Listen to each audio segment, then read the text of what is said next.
O Chesterton disse certa vez que chegaria o tempo em que nós precisaríamos provar que a grama é verde e que o céu é azul. É uma frase muito conhecida do Chesterton, né? Nós chegamos a esse tempo. E ontem a ministra Damares colocou fogo nas redes sociais, Mauro. Esse fogo provocou um incêndio, um verdadeiro incêndio. Menino veste azul e menina veste rosa! Pelo que eu vi na vida, 2 iguais não fazem filho. E digo mais, desculpe, mas aparelho excretor não reproduz. Não é homofóbico, não. É apenas eu constatei uma realidade. Hoje, você não pode mais dizer que a grama é verde. Você não pode mais dizer que o céu é azul. Você é levado a negar a evidência dos sentidos. Nós vivemos na época daquela frase do Groucho Marx. O marxismo é um problema, mas o Groucho marxismo é um problema ainda maior. O Groucho marxismo é a filosofia de vida baseada naquela frase: você vai acreditar em mim ou nos seus próprios olhos? O Ministério Público Federal denunciou à Justiça Federal o assessor especial para assuntos internacionais da presidência, o Felipe Martins. Ele é acusado de racismo pelo gesto, um gesto que rodou aí o país e que fez durante uma sessão do Senado no fim de março. O gesto é associado a movimentos supremacistas brancos. Eu nem chamo mais de jornalistas, mas nos militantes de imprensa, os militantes de redação, é o seguinte: um verdadeiro ódio à realidade. Agora, o que aconteceu de lá para cá? Por que o jornalismo mudou? Bom, isso é uma pergunta que pode ser respondida de 1000 maneiras.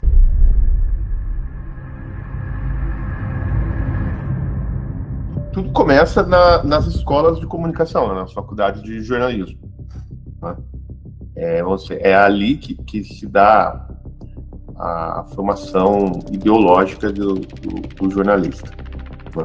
Agora, há um dado que a gente precisa levar em conta quando a gente fala de formação de jornalista no Brasil, que é o seguinte: tem uma pesquisa recente, né, de uma agência de captação de currículos, né, que 87% dos graduados em jornalismo são insatisfeitos com a profissão. É um ranking de insatisfação, de arrependimento da graduação, na verdade, essa é a pesquisa.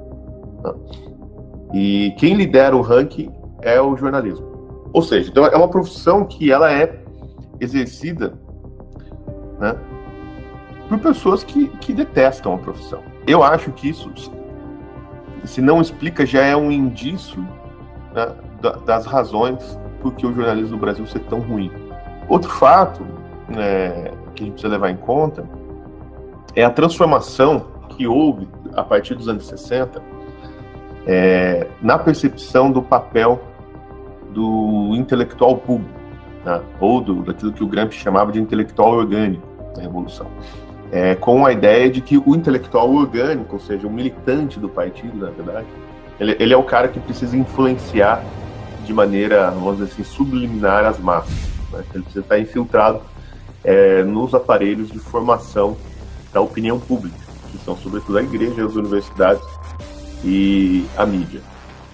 Né? A mídia entendida de uma maneira ampla, né? E isso, de fato, começou a acontecer no Brasil. Mas o jornalismo sempre teve os seus lados e sempre agiu ideologicamente orientado por diversas ideologias. Quando você olha a história da imprensa no Brasil, você tinha jornais de várias tendências, todos ideologicamente orientados, não? Mas plural. Então você tinha diversidade de pontos de vista na imprensa. Né? E todos os anos usando dos mesmos expedientes que todo mundo sempre usou no jornalismo. Né? Que é misturar fatos com opiniões, distorções do ponto de vista do adversário, né? Mentiras deliberadas, construções fantasiosas, né? Sensacionalismo, enfim, todos os artifícios que a mídia sempre usou para vender. Isso sempre foi considerado o normal do jornalismo. Né? Então, depois dos anos 50, começou um processo de tentar depurar o jornalismo, deixar ele um jornalismo mais profissional. Isso com muita influência dos Estados Unidos. Tá? Então, começou um movimento de tentar padronizar a linguagem dos jornalistas, né, dentro de cada obra. Então, você tinha lá, né, o famoso manual de redação do New York Times. Enfim, começa uma série de reformas, né, no jornalismo para ele tentar parecer mais neutro. O que acontece? Essa linguagem padrão, ela vem para dentro das faculdades de comunicação, né? São criados os primeiros cursos de jornalismo, e aquilo que era, vamos dizer, a prática de alguns grandes jornais americanos se torna o conteúdo das escolas de jornalismo. Foi criado nos Estados Unidos a famosa pirâmide invertida, né, que é a maneira de explicar o leading, que todo o jornalismo é feito dessa maneira hoje em dia, né, e todo mundo copiou. Isso se tornou padrão do jornalismo. Isso aí é praticamente a técnica jornalística por excelência, né? Cara, e as teorias de comunicação, elas entraram nas faculdades quase todas com viés de esquerda, todos vindo de estudos, em geral, estudos de uma maneira ou outra marxista. A esquerda, ela dominou a técnica jornalística, ela fez um trabalho muito bem feito de associação entre a ideologia e a técnica. Esse modelo, né, de construção da hegemonia, como diria o Antônio Gramsci. O Gramsci entendia o seguinte: você não consegue ter uma hegemonia cultural sem a mídia. Você precisa ter, antes de ter hegemonia cultural, precisa ter hegemonia intelectual. O que é a hegemonia intelectual? É o domínio do discurso na área acadêmica da alta cultura. Ou seja, você precisa fazer com que os seus intelectuais superem ou pelo menos se igualem em nível aos daqueles que não são revolucionários. E você tem que os engolir discursivamente, com suas teses, etc. Uma vez que você os engoliu e dominou intelectualmente, aí você vai pegar essas ideias e traduzi-las para o público através principalmente da mídia. Porque, por exemplo, vocês percebam, as questões, os assuntos, tudo que cai no Enem, nas provas vestibulares, sai da onde? Da mídia. A mídia forma o Enem. E o Enem é a base da criação do currículo das escolas, porque tudo é feito no sistema escolar brasileiro para você passar no Enem ou no vestibular. Ou seja, a mídia controla tudo, porra. Absolutamente tudo. Quer dizer, eles pegaram a técnica jornalística mais simples, mais básica, e juntaram com a ideologia, de maneira que se você um estudante de jornalismo entra na faculdade sem ideologia nenhuma, ele vai naturalmente pegar as duas coisas, vai pegar a ideologia dos professores, dos colegas, por meio de comportamentos e chavões repetidos, mas que parecem superficiais, mas na verdade eles geram eles associam um sentimento, e esse sentimento, sim, ele vai fazer com que o jornalista depois faça certas coisas, manipule as informações, de maneira que ele sinta mesmo que aquilo é a verdade. A ideologia faz isso, ela lança um véu sobre a estrutura da realidade. E esse é um problema essencial do jornalismo brasileiro. E isso tem um poder incrível, avassalador. Quando a pessoa quando tem uma linguagem, uma cultura que está ancorada em sentimentos. É ali que se transforma a sociedade, né? E aí, esse é o grande problema, quando você pergunta qual que é o papel do jornalista. Eu me lembro sempre, né, quando chega ali no começo do curso, primeiro, segundo semestre, naquelas aulas de sociologia, filosofia e tudo mais, que o professor sempre utiliza o mesmo jargão, a mesma expressão. O seu papel como um profissional formado pela academia é um agente de transformação social. O jornalista não entra numa redação para mostrar a realidade. Ele não entra numa redação para informar o seu público, mas para induzir o seu público a algum tipo de ação, a algum tipo de comportamento. O Walter Lippmann, que é um jornalista do início do século XX, ele achava que a população não conseguia entender as coisas por meio dos jornais. É muito evidente que ele quer dizer que é preciso manipular de alguma forma a opinião pública para dar um efeito de verdade.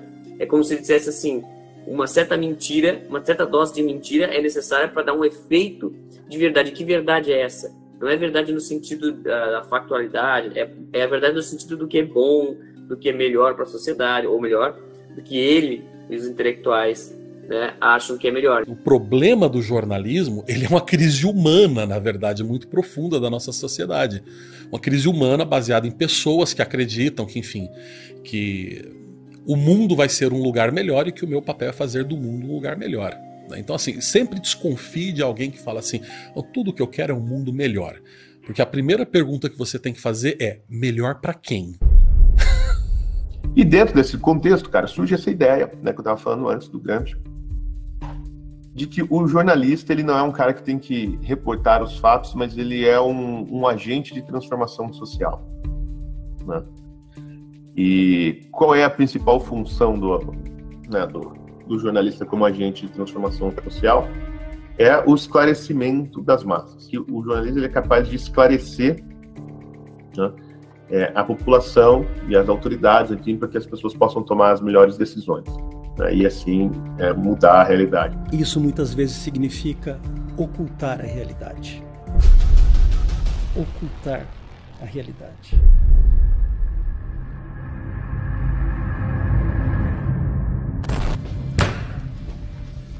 I'm gonna make this pencil disappear. It's gone. Os campos de reeducação na China. Ninguém fala disso, pô. Tá acontecendo agora. Cristão, uigure, minoria muçulmana na China, etc. Todo mundo que é um dissidente do regime, não concorda, é levado para um campo de reeducação, que nada mais é do que um campo de concentração. Por que ninguém fala disso? De fato, o jornalismo, ele opera assim, porque numa democracia, a opinião, ela é um instrumento de exercício do poder popular. O povo não tem, todo mundo fala o voto, mas o voto, sim, o voto é uma decorrência da opinião, que é um instrumento de poder de uma democracia. E o jornalismo, ele nas democracias modernas, a fonte de quase toda a opinião. É a maneira como o jornalismo reporta os fatos a respeito, sei lá, de determinado político, de determinada política pública, etc., que as pessoas vão formando a sua opinião.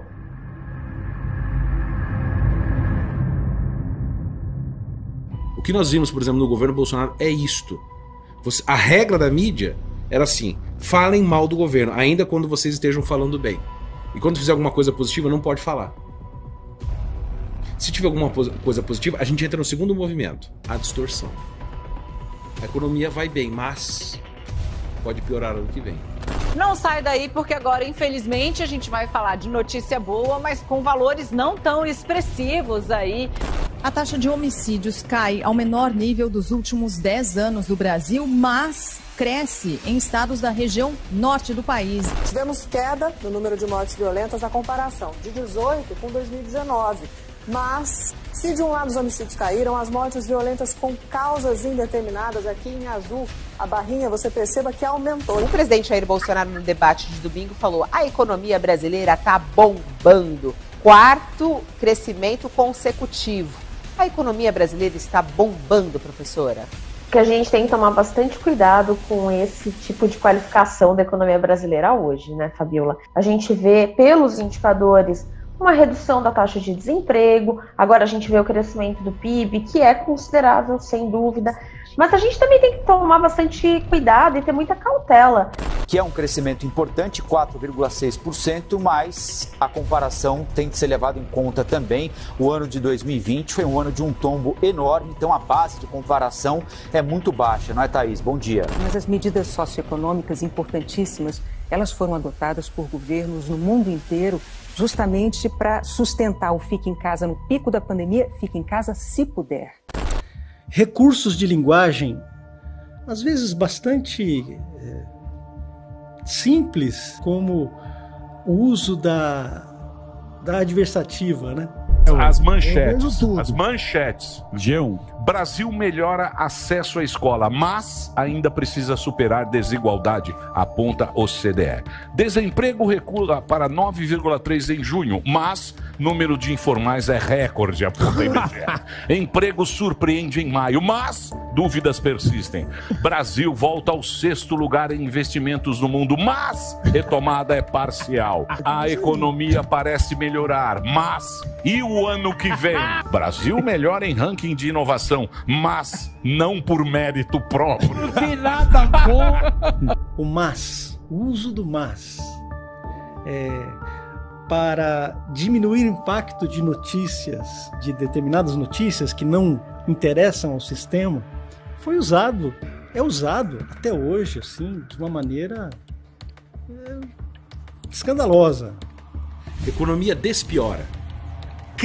Corrompem a linguagem para poder distorcer a realidade. Porque não dava para falar que estava ruim, mas não pode falar que melhorou. Então como é que a gente fala? Ela despiorou. É óbvio que é um psicopata que criou isso. Só que tudo que nós temos visto na mídia, hoje em dia, é só isso. É ocultação, distorção e propagação de mentira. É só isso que nós vemos.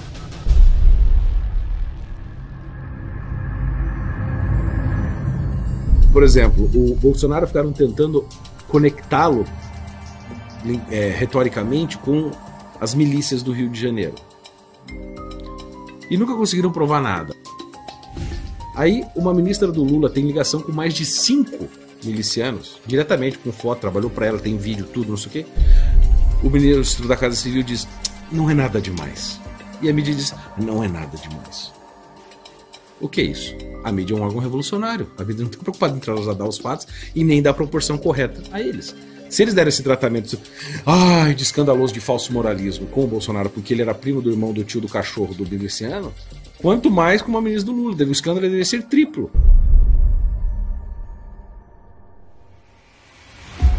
Então você tem esse consórcio, né? A mídia cria o factoide, transforma o e a política vai lá e chancela e transforma o factoide em fato.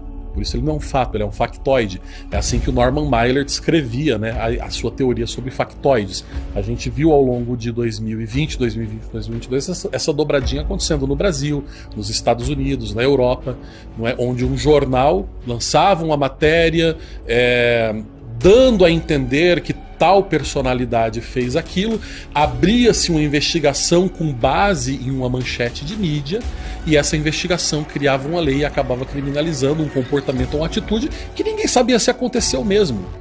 Né? Então, assim, vira uma espécie de um ouros-bouros demoníaco, né? Um cão correndo em volta do próprio rabo, esse consórcio entre mídia e política, que é responsável, de certa maneira, por essa situação que a gente vive.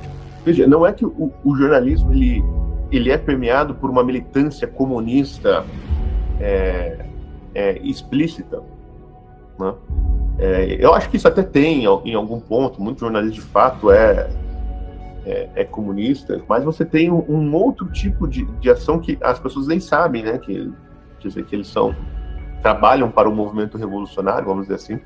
E muita gente que nunca leu um livro marxista na vida, não tem a menor ideia do que é Marx, o que é socialismo, não sabe nada além daquele conhecimento escolar, mas que trabalham numa agenda de transformação social, né? Que no final das contas dá maior controle, maior poder, coloca maior poder de controle da sociedade nas mãos de uma pequena elite, né? De intelectuais e engenheiros sociais, que se usa do jornalismo e das empresas de comunicação para fazer essa transformação no senso comum. Então, por exemplo, tem uma pesquisa antiga, né, mostrando como a entrada do sinal da Rede Globo em algumas áreas do Brasil, nos anos 90, em que não chegava, por conta da influência das novelas. Né, então, a entrada desse sinal da Rede Globo em algumas áreas do Brasil é acompanhada por um aumento nas taxas de divórcio. Ou seja, há uma alteração dos valores daquela comunidade local depois que a Rede Globo entra ali. Esse, para mim, é o exemplo mais claro, né, de transformação social por meio da mídia. A imprensa, ela tem, sim, essa função de alterar a percepção da opinião pública, alterar a opinião pública e controlá-la.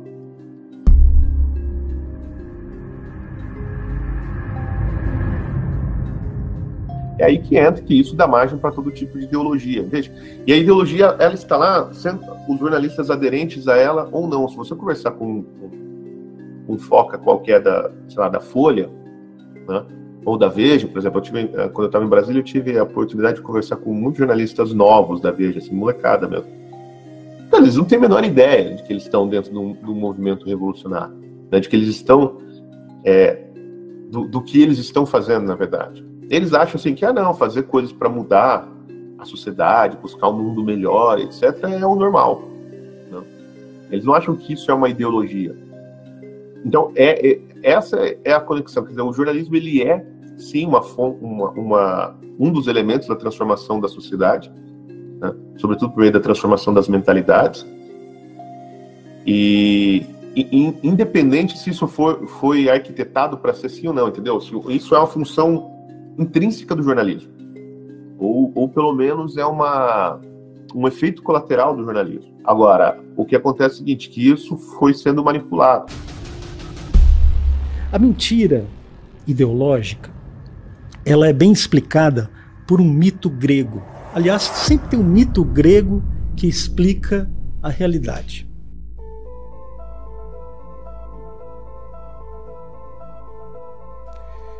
Eu vou contar aqui um mito para vocês, o mito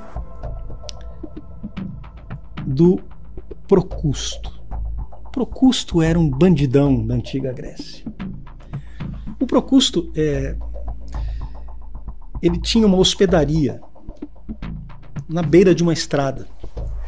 E as pessoas que passavam por essa estrada eram convidadas pelo Procusto a entrar na hospedaria, né, e se acomodarem. Essa hospedaria tinha apenas uma cama.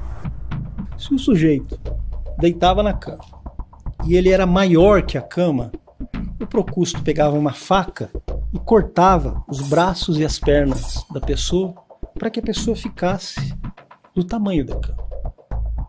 Se a pessoa era menor que a cama, ele esticava e destroncava as pessoas até a morte para que elas ficassem do tamanho da cama. Essa cama é a ideologia. Esse é o perigo da mentira. A mentira, ela quer adaptar o mundo às suas próprias dimensões. E foi exatamente isso que fizeram os grandes regimes totalitários.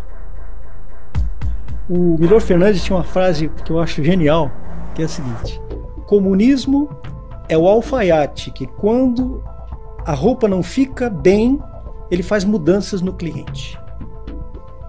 É basicamente isso. O que é o mito do Procusto, ele explica a nossa época. Então você tem que... A realidade das pessoas é adaptada à força, tá, às exigências de uma sociedade de controle. Aí não é pegar um fato e, quem sabe, distorcê-lo, mudá-lo um pouco. Não, é a própria criação da mentira do zero. Como fizeram, por exemplo, que morreu no começo agora de 2023, o Cardeal Pell, que na Austrália foi acusado de pedofilia e a mídia inteira pegou essas acusações, fez um escândalo em cima do homem, ele foi preso por não sei quanto tempo, longamente foi preso, o cardeal da igreja. Depois foi inocentado em todas as instâncias. O Papa foi lá, recebeu e deu todas as honrarias a ele. E ele, obviamente, porque teve a sua vida destruída, passou o resto da vida, até morrer com 81 anos, em um silêncio monástico rezando. Foi vítima da mídia. Por quê? A mídia, como é revolucionária, por causa da criação nas faculdades, por causa da ocupação do espaço gramsciano, da Revolução Cultural, os caras odeiam a Igreja Católica.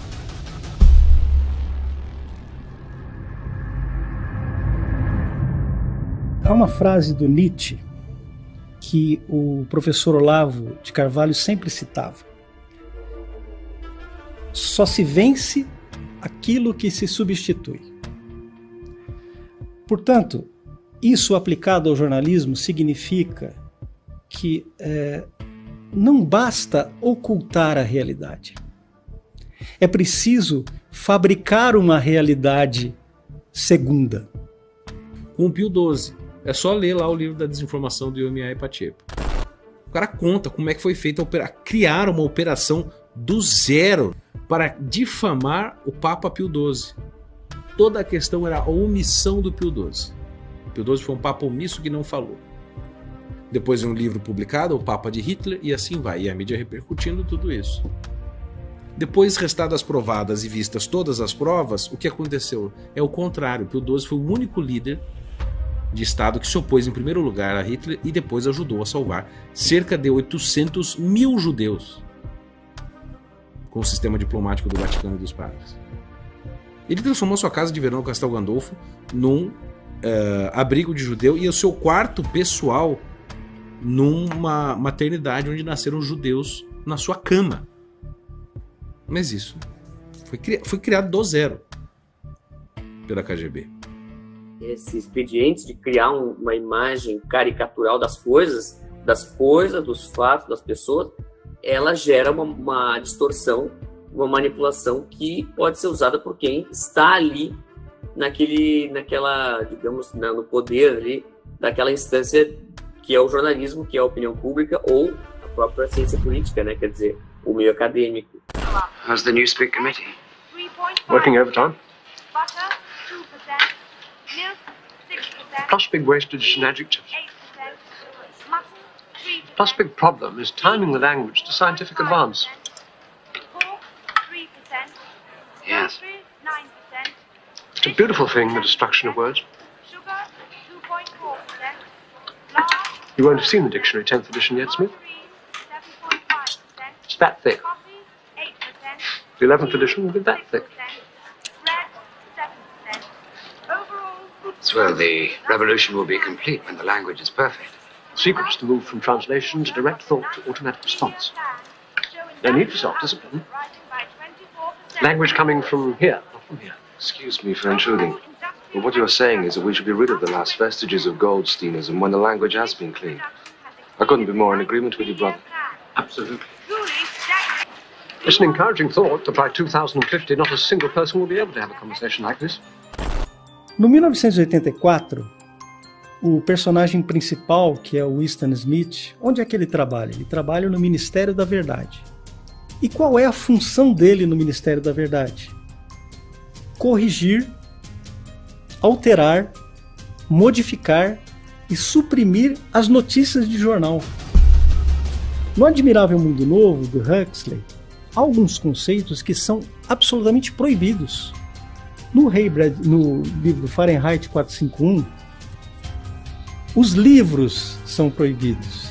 E o que é que representam os livros? Os livros representam a inteligência humana. Em todos esses livros que retratam muitos dos acontecimentos que nós temos vivido agora, nas grandes distopias do nosso tempo, o controle da linguagem é fundamental. Isso acontece a todo momento. E para controlar as pessoas, controlar a linguagem das pessoas, reduzir o campo imaginativo das pessoas, estreitar o horizonte intelectual das pessoas e, portanto, torná-las mais dóceis ao controle social, o que é necessário fazer? Suprimir tudo aquilo que enriquece a linguagem das pessoas, porque isso reduz o campo de possibilidades imaginativas das pessoas. Reduzindo o campo de possibilidades imaginativas, você reduz o horizonte intelectual das pessoas. Você empobrece a linguagem. E, empobrecendo a linguagem, você induz as pessoas a um comportamento padrão. Se você dominar as imagens das mentes das pessoas, você domina então a linguagem que elas vão utilizar, os sentimentos que vão ser gerados a partir dessa linguagem, né? E como que se faz isso? Estereótipo e diversas outras maneiras, mas o importante é que as opiniões, ideias e mesmo os fatos, eles são expressados com palavras, com termos, com imagens que trazem sentimentos. Então aí, com isso, você deixa a racionalidade em segundo, terceiro ou último plano mesmo, se possível, excluir completamente do jogo aí a racionalidade, né? Então, quando você falava em conservador, direita, essas duas palavras, para pegar um exemplo bem simples, elas evocam as piores coisas na mente, nas imagens, no sentimento de uma grande parcela dessa aristocracia que o Lippmann dizia que deveria dominar, que é ela que vai, digamos, aí é o termo lacrar, né? Ela que vai lacrar o sentimento que a população vai sentir. Ela que vai dar o tom. E aí quando ela faz esse estereótipo com base nesses sentimentos que ela tem mesmo, então ela transmite esse sentimento, ela tem o poder de transmitir isso. O que acontece? Você diminui as possibilidades de confronto de opinião, né? E é aí que a gente entra no terreno gravíssimo, que é o terreno da criação do consenso.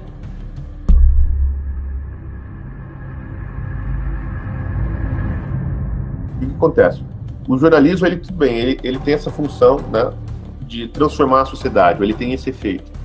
Mas quando você tem várias correntes de jornalismo, né, ou várias correntes ideológicas fazendo jornalismo, né, e vários jornais disputando o mercado, então você tem uma espécie de mercado livre de ideias. Então o que acontece? É difícil você determinar o rumo dessa transformação. Quando você tem várias empresas e vários jornalistas e vários editores, cada um com uma ideia diferente, fazendo jornalismo e querendo mudar a sociedade do seu jeito. Então é difícil controlar o rumo dessa transformação social. Quando você começa a padronização dos jornais, o que acontece? Essa pluralidade de visões começa a desaparecer. E ele começa a desaparecer, na minha visão, por dois motivos, né? O primeiro é a padronização dos jornais. Os jornais começam a ficar todos com a mesma cara e com o mesmo conteúdo, tipo de conteúdo, ou seja, reportagens iguais, em geral dadas por agências de notícia, né? Então, por exemplo, o que a gente sabe da guerra da Ucrânia? É aquilo que a Reuters e a BBC publicam. Aí a Folha de São Paulo, a Globo, o Estadão, o UOL, todo mundo vai lá na Reuters e BBC e pega aquela matéria, né, e publica. Eu lembro assim, você pega qualquer notícia importante que está acontecendo, precisamos falar sobre a necessidade de criminalizar a gordofobia. Uma coisa assim. Todos eles ao mesmo tempo falando a mesma coisa. Muitas vezes você tem a mesma manchete, com as mesmas palavras.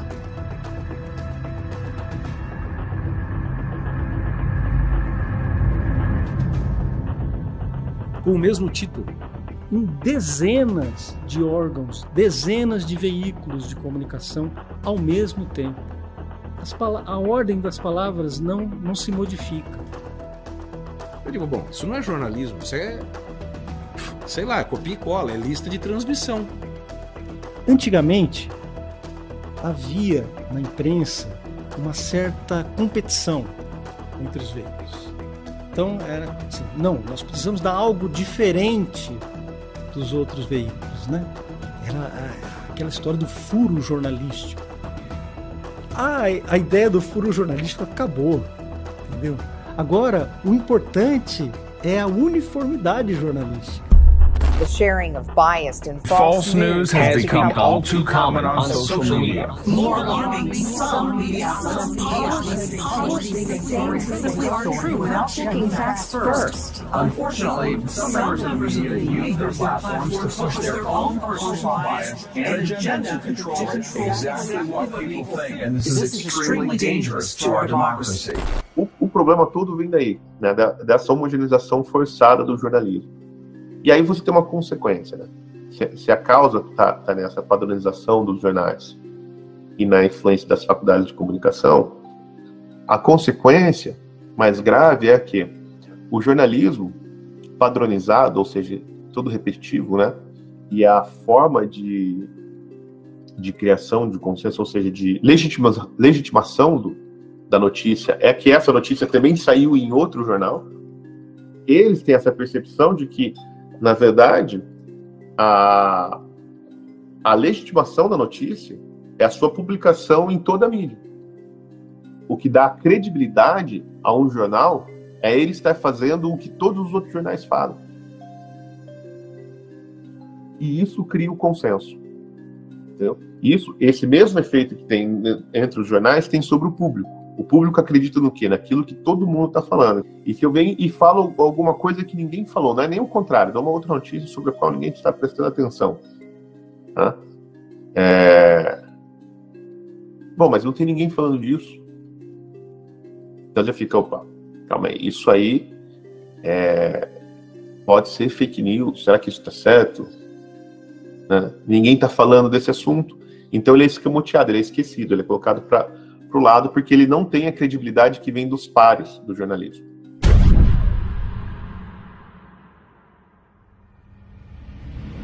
O que você faz com os meios que não se enquadram nesse rol de mídia revolucionária? Você faz aquilo que a Elizabeth Nordman colocou naquele livro, né? Deu o nome de Espiral do Silêncio. Você finge que não existe. Porque se você debater com ele, ele entra na roda da discussão e ganha relevância. Não é? Então você o trata como ninguém, como se não existisse. Ah, mas e se ele ganhar relevância? Bom, o Gramsci ensina o que fazer. Se ganhar relevância, você trata como louco. Ou então como um caso isolado. Essas são as 3 técnicas que o Gramsci ensina o que fazer com os dissidentes dentro da Revolução. E isso você cria um sistema de criação de consensos. Tá? Então, o que aparece para o público como fato é aquilo que o jornalismo, visto de maneira global, ou seja, né, você pega assim, todas as empresas de mídia, né, dizem que é verdade. Então, a percepção da realidade do público, ela é mediada pela imprensa. Veja, isso, o sujeito acompanhando a imprensa ou não. Porque o sujeito que não lê jornal, ele conversa com alguém que lê. Ele escuta algum artista que lê jornal e faz música pensando nas coisas que lê em jornal, né, com a visão de mundo mediada pelo jornal. Ele não lê jornal, mas ele assiste o programa da Fátima Bernardes. Ele não lê jornal, mas ele assiste o Big Brother, onde tem lá 12 pessoas, 11 pessoas, sabe quantas pessoas, que todas são formadas, todas as opiniões daquelas pessoas que estão lá são formadas pela mídia. A opinião pública, na cabeça dos indivíduos, ela não precisa vir diretamente da mídia. Ela é mediada, né? Ela vem da mídia porque ela é mediada por várias outras camadas, né, da sociedade. E quando os órgãos de mídia decidem que uma coisa é verdade, cara, não tem o que você possa fazer para quebrar essa narrativa. Tá? Por exemplo, tudo que aconteceu com os tratamentos na pandemia. Tá? Havia várias pesquisas científicas apontando contra o consenso, tá? Então, de tratamentos medicamentosos para a Covid. Quando isso aparecia na mídia, era como fake news. Quer dizer, assim, pessoas inescrupulosas, fanáticos religiosos, negacionistas, etc., estão falando desse assunto. Né? Estão falando isso, mas isso é mentira, porque, olha só, todo o consenso está falando tais coisas. E aí criaram uma narrativa de que só a vacina funcionava. Qualquer um que falasse contra era automaticamente taxado de fake news e de negacionista. E veja, não é só o rótulo, hoje não é só que você tem um rótulo pejorativo em cima de você, né? Hoje existe um mecanismo de excluir o órgão de mídia, ou o jornalista, ou o opinador público que fale desse assunto. E nós fazemos matéria sobre os efeitos colaterais observados nas vacinas, baseados em uma série de estudos que apareceram nas grandes revistas médicas. Tá? Veja, não é que a gente estava criando notícia, a gente estava noticiando o que os estudos estavam dizendo, estudos publicados com revisão de pares, etc. O que acontecia? A gente era taxado de fake news por alguma agência checadora de notícias. Essas agências checadoras de notícias, elas têm parcerias com as redes sociais, sobretudo com o Facebook.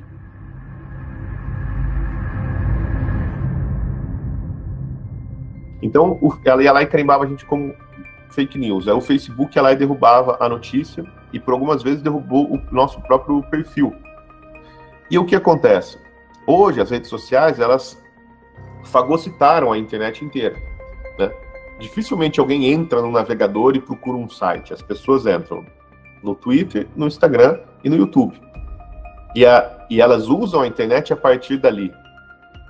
Então, assim, quando você sai da rede social, uma empresa de jornalismo, né, é tirada, primeiro, você para de participar da formação da opinião pública, você é tirado do ágora público. Você não tem mais voz. Porque por mais que você tenha um site, as pessoas chegam no site por meio da rede social. A segunda coisa é que você é tirado da competição. Para vender, você precisa das redes sociais, né? E quando você está fora dessas plataformas, né, por exemplo, o BSM foi proibido de fazer propaganda por 6 meses no Facebook, porque a gente vinculava fake news. O que acontece? Você não pode concorrer no mercado por leitores, você não pode fazer propaganda. Né? Então você não consegue chegar a possíveis novos leitores. E aí você tem esse mecanismo bizarro que a imprensa criou, né, da concorrência desleal, usando as agências de checagem como instrumento. Né? Porque todas as agências de checagem são de alguma empresa de mídia, são de algum grande jornal. Né? São do Globo, são do Estadão, né? Ou prestam serviço a eles. E essas agências de checagem, elas, por meio da sua parceria com o pessoal das relações públicas, né, das Big Techs, né, o pessoal de comunicação, eles controlam quem pode falar e quem não pode dentro das plataformas. Então, o que as agências de checagem começaram a fazer? Começaram a eliminar a concorrência. Aqueles que ameaçavam o consenso, né, entre o jornalismo. Como os próprios órgãos criaram a expressão, né, durante a pandemia da Covid, do consórcio de mídia. Né, que eu acho uma expressão ótima e perfeita mesmo, porque é um consórcio. Eles criaram, né, um grupelho, uma panela, que determina o que é a verdade ou não, baseado nisso, no consenso, na repetição. Ó, quando eu falar uma coisa aqui, todos vocês repetem. É assim que funciona.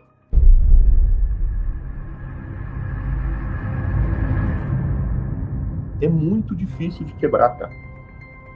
É muito difícil de quebrar. Tem que ter, assim, um poder econômico gigantesco e ser meio louco, como é o caso, eu acho, do Elon Musk. Né? Por exemplo, todas as notícias que foram vinculadas durante a campanha presidencial dos Estados Unidos sobre a interferência do FBI no Twitter para derrubar vamos dizer, as opiniões pró-Trump, né? O pessoal da campanha do Trump, o próprio Trump, né? Tirar os conservadores do debate no Twitter. Toda a imprensa, quando falava desse assunto, era assim, isso aí é a teoria da conspiração do pessoal lá do QAnon. E agora, o que o Elon Musk fez? Liberou os arquivos do Slack, né, os arquivos internos, né, de e-mail e conversa entre os gestores do Twitter, e tem lá, né, trocentas trocas de e-mail com agentes do FBI pedindo justamente derrubada de conteúdos, né, de apoiadores do Trump. Is there a conspiracy theory about Twitter that didn't turn out to be true? So far, they've all turned out to be true. And if not, more true than people thought. E a imprensa tentou esconder isso aí, mesmo assim, né? As primeiras matérias que eu vi na grande imprensa americana sobre o Twitter Files, porque no Brasil praticamente isso nem apareceu, né? Nós, lá no BSM, que começamos a dar isso aí. E em algum canal de tecnologia também, que eu não lembro agora, também falou. Mas quando isso começou a aparecer na imprensa americana, era sempre tentando refutar a matéria desses jornalistas. Tentando refutar o conteúdo. Tá vendo? Não tem nada demais. E aí, cada dia, aparecendo mais coisa. Tá? Se tornou um verdadeiro escândalo. Mas como a imprensa não está falando, tá? A impressão que dá é que não está acontecendo. Mas quando você olha dentro das redes sociais, o negócio pegou fogo. Tá? Hoje todo mundo sabe que o FBI interferiu diretamente na eleição americana por meio, né, da manipulação das redes sociais. Num conluio mesmo entre o Twitter e um aparelho de repressão do Estado, né, que é o FBI. A maneira de quebrar esse consenso é assim, né, quase assim, o Elon Musk está fazendo uma verdadeira guerrilha.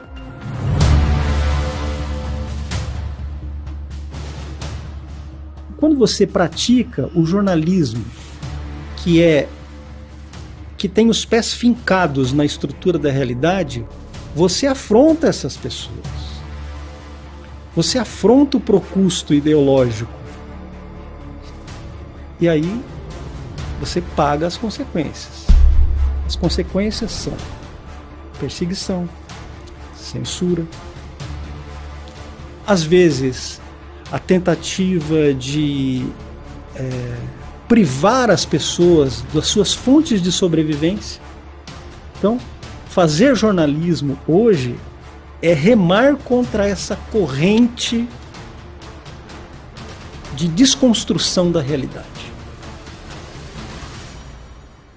Esse é o nosso desafio.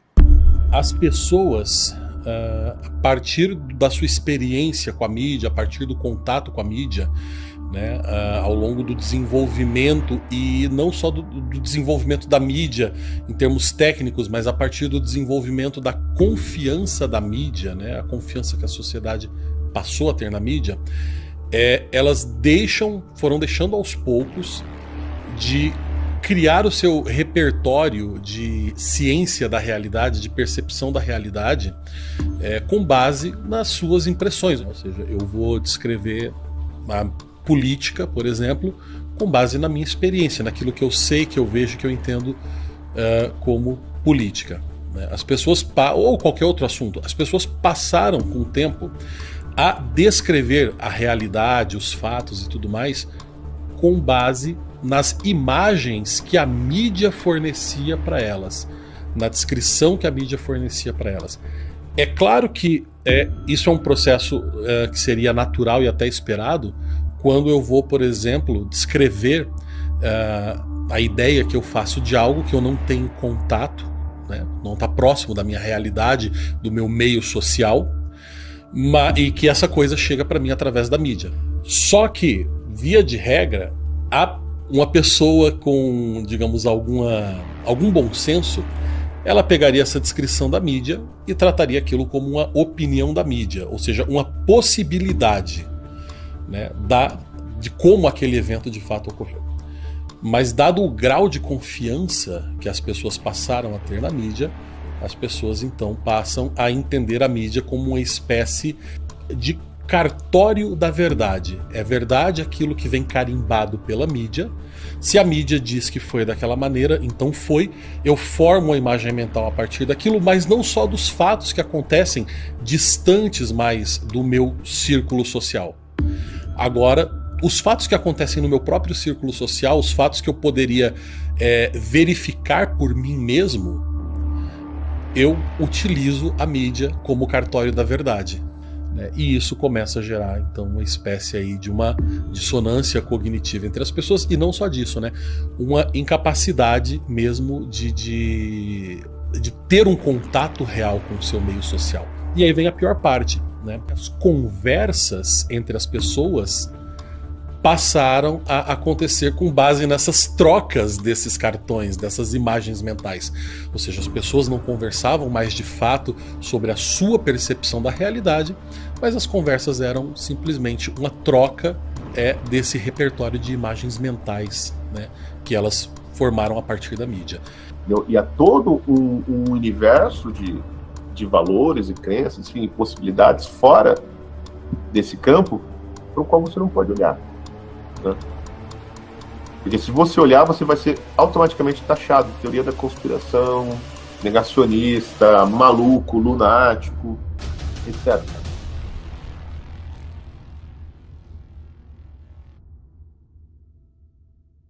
Só que com isso, você vai criando uma corrupção da linguagem que pode ser chamada, como disse o Rosenstock-Huessy, naquele livro A Origem da Linguagem, de doença da linguagem. Ele diz que tem várias doenças da linguagem, mas uma das doenças da linguagem, ele diz que é a doença da guerra. A guerra é caracterizada pela surdez, quando nenhum lado ouve o outro. E bom, ninguém gosta mais de guerra do que os revolucionários, eles estão em guerra perpétua contra a realidade. Então é preciso você não ouvir a realidade, não ouvir o que as pessoas dizem. Você só ouve o seu lado, você não está a fim de ouvir os outros, você só quer falar. Que aí entra a segunda doença da linguagem, que é a revolução. A doença revolucionária da linguagem caracteriza apenas pela gritaria, que é o que a mídia faz o dia inteiro. Genocida, fascista, negacionista, anti-ciência, terrorista. Veja o que ele está fazendo. Meu Deus, é só isso. E não ouve, grita. Que é o comportamento típico de jovem imbecil, que é o que a mídia faz o tempo inteiro. E aí entra o terceiro aspecto, que é onde o Brasil está entrando, no meu entender, que é a doença da linguagem da tirania, que é a repetição hipócrita. Guerra é paz, ignorância é libertação. A repetição das coisas já sem pensar. Você não ouve, só grita e repete as coisas sem pensar, obviamente. O que as pessoas estão fazendo o tempo inteiro? A mídia disse o negócio, esse povo é terrorista, eles são terroristas. Eles são negacionistas, eles são negacionistas, eles são negacionistas. E ninguém tenta refletir sobre as coisas, mas acabou. O rumo para o qual estamos indo, com a participação ativa da imprensa, é uma concentração enorme de poder na mão de poucas pessoas. A gente está num movimento de diminuição, ou tentativa, né, de diminuir, né, as ofertas de opiniões, vamos dizer assim, né, ou de valores culturais. Ou seja, a construção, né, desses valores, há um movimento para limitar, né, cada vez mais quem pode oferecer valores culturais, né? Quem pode dar as crenças, as ideias, né, a visão de mundo em que as pessoas acreditam e que elas levam em conta para agir. Então, se eu controlo isso, eu controlo o que as pessoas acreditam e eu controlo a maneira como elas agem. Quando você altera os seus comuns, você altera a maneira como as pessoas sentem, como as pessoas reagem, como as pessoas enxergam a cadeia complexa das relações sociais, né, como elas interagem uma com as outras, né? Então, quem controla isso, controla tudo. Então, o papel das mídias independentes é sempre tentar trazer aquilo que o consenso está escondendo. Porque, veja, não são só os conservadores que sofrem com o consenso da mídia, com essa criação do consenso, é todo mundo. Todo mundo sofre. Porque todo mundo fica à mercê de meia dúzia de pessoas que controlam o fluxo de informação. Então, assim, não é possível que todo mundo fale a mesma coisa. Isso é o mais importante. Outra coisa é desmascarar isso, todos os órgãos de mídia independente têm que fazer. É desmascarar as estratégias de manipulação da grande imprensa. Então, a manipulação semântica, né, a própria espiral do silêncio, as distorções, né, as mentiras deliberadas.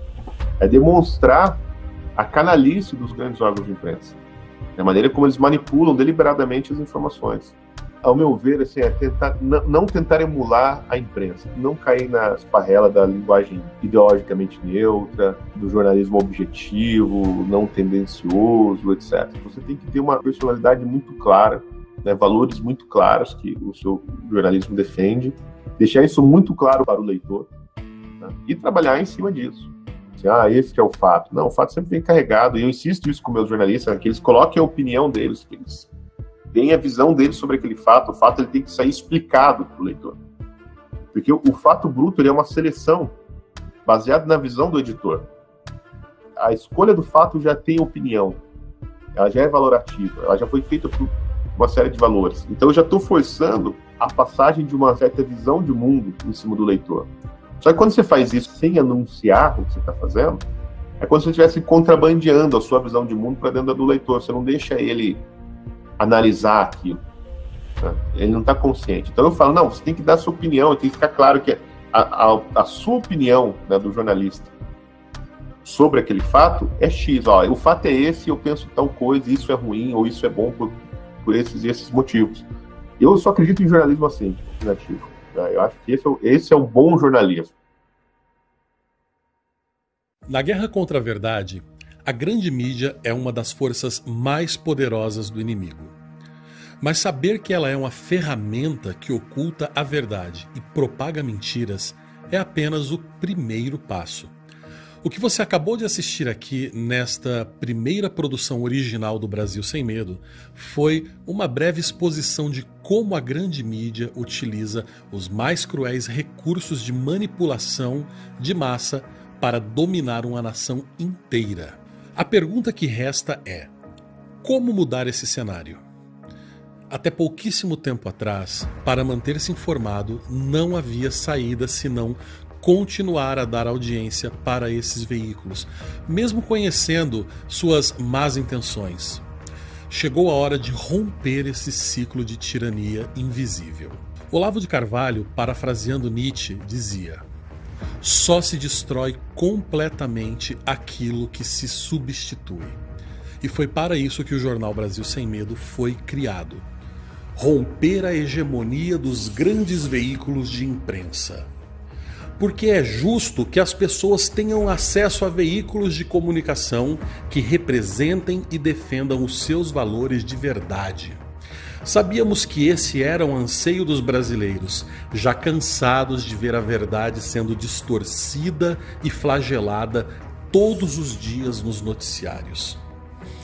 Por isso, há 3 anos, nós trouxemos colunistas de altíssima qualidade para reportar notícias diárias sem ideologização barata, cobrir os principais eventos do meio conservador e recuperar o que havíamos perdido na tradição de jornalismo, com uma publicação de contos e crônicas com valor literário.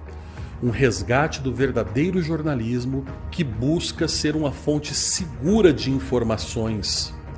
De lá para cá, chegamos a sofrer coação pública pela militância do grupo Sleeping Giants, que tentava a todo custo desmonetizar o nosso canal. Hackers internacionais tentaram invadir os nossos servidores e as Big Techs derrubaram nossas contas incontáveis vezes. Ainda assim, alcançamos mais de 900 mil seguidores em todas as redes sociais. Gravamos mais de 400 episódios de programas semanais como Tapa Cultural, Conexão KGB e Brave News. E mais de 100 mil pessoas recebem nossas notícias todos os dias. Estivemos nas ruas cobrindo as grandes manifestações de 7 de setembro. Estivemos presentes e palestrando nas últimas edições do CIPEC Brasil, no Círio de Nazaré, na Expo Tiro, a maior feira de armas do Brasil, e nas eleições. Tivemos coragem para noticiar as manifestações em frente aos quartéis, enquanto toda a mídia silenciou. Não chamamos de democracia as prisões e multas injustas, nem a derrubada de contas nas redes sociais. Não chamamos o assassinato de bebês de interrupção da gravidez. Não usamos linguagem neutra e ideológica. Não ignoramos as perseguições contra cristãos mundo afora. E quer saber? Nós não vamos parar agora. O nosso trabalho está apenas começando. Estamos investindo em um novo estúdio, já quase finalizado, maior e melhor, com câmeras e equipamentos de primeira para gravarmos novos programas, reportagens, análises, produções originais, tudo isso em qualidade cinematográfica. Mentirocracia é apenas a primeira produção original Brasil Sem Medo. Ao longo do ano, iremos investigar outros temas pertinentes à liberdade, à família e aos nossos valores. Nunca foi tão importante denunciar aqueles que atentam contra nós. E agora eu falo diretamente com você. Se você não acredita mais nos órgãos da mídia tradicional, se você busca informações autênticas, sem manipulação, e alinhadas com os valores dos brasileiros, então, caro espectador, seja muito bem-vindo ao Brasil Sem Medo. O Brasil Sem Medo é o seu portal de notícias confiáveis e de cursos práticos sobre política, história e cultura. Dentro do portal você terá acesso a notícias de verdade e artigos inéditos e a análises originais sobre tudo o que acontece no Brasil e no mundo. Além disso, no BSM você tem a oportunidade de ter acesso imediato a uma sessão chamada BSM Class, com cursos a respeito dos assuntos mais importantes para o momento que vivemos hoje. Lá você já encontra cursos com aulas a respeito de marxismo cultural e como, desde a escola de Frankfurt, a esquerda vem tentando subverter os valores ocidentais através da cultura. Homeschooling e um verdadeiro caminho das pedras para quem não confia na educação dada pelo Estado e prefere ter o controle ou a segurança de ensinar aquilo que verdadeiramente importa para os seus filhos e sua família. Geopolítica para entender como funcionam os poderes internacionais e como eles afetam a sua vida de um jeito que você nem sequer imagina. Nova ordem mundial, expondo como os globalistas interferem nas soberanias nacionais para promover suas agendas. E muito, muito mais. São 2 novos cursos todo mês, com 4 aulas de até meia hora sobre os temas do seu interesse. Afinal, não basta conhecer a verdade, é preciso saber defendê-la. O plano anual do Brasil Sem Medo custa, por enquanto, somente R$ 29,00 por mês, para acesso total e irrestrito a todos os nossos materiais. Mas, para você que está aqui agora e assistiu a esse documentário até o fim, nós queremos te apresentar uma oportunidade. Hoje você tem a chance de assinar o nosso plano anual por apenas R$ 14,50 por mês. São menos de 50 centavos por dia para que você tenha acesso a notícias diárias, artigos e análises dos nossos melhores colunistas. E ainda um acervo crescente de cursos do BSM Class, exclusivos para os nossos assinantes. É um desconto de 50% que vai expirar muito em breve. Então você precisa tomar a sua decisão agora. Clique no link do chat ou aponte a sua câmera para o QR Code que está aparecendo na sua tela e venha fazer parte do BSM. Como bônus, nós iremos disponibilizar na íntegra as 5 entrevistas que foram gravadas durante a produção do documentário Mentirocracia, que desenvolvem uma análise profunda do fenômeno da desinformação mundial. Comigo, Bernardo Kister, Silvio Grimaldo, Paulo Briguet e Christian De Rosa. E o manual Como se informar na era da mentirocracia.